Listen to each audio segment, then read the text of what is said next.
се нормализира животот во местата кои што беа погодени од поплавите. Јавните предпријатија се постојано на терен и откако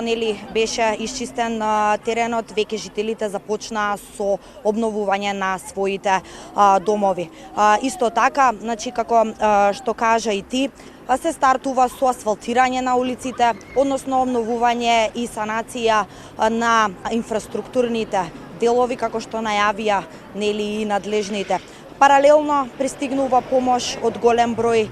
земји. Имено за денеска донација на бела техника од Турција треба да биде предадена на некои од домаќинствата во селото Сингели кои што претрпеа штети од поплавите. Исто така корисна информација за граѓаните, како што спомена и ти, е продолжувањето на рокот за пријавување на штетите до 7 септември, односно среда, заклучно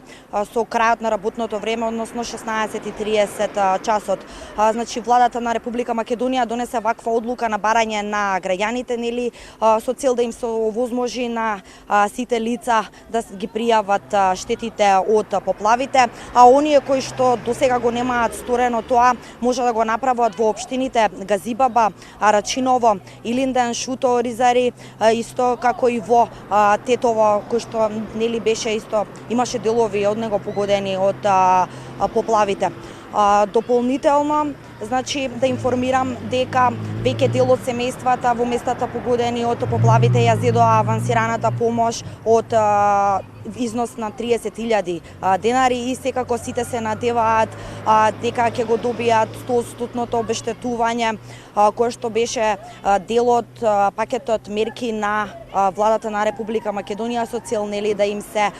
помогне на жителите кои што чии што домови настрадаа од поплавите од 6 август. Значи ситуацијата е веќе нормализирана, остануваат уште мал дел на улички кои што треба да се санираат и доисчистат, меѓутоа може да се каже дека животот полека се враќа во нормала. Елена, значи генерално тоа се информациите околу поплавените места и рокот, продолжувањето на рокот за пријавување на штетите до 7 септември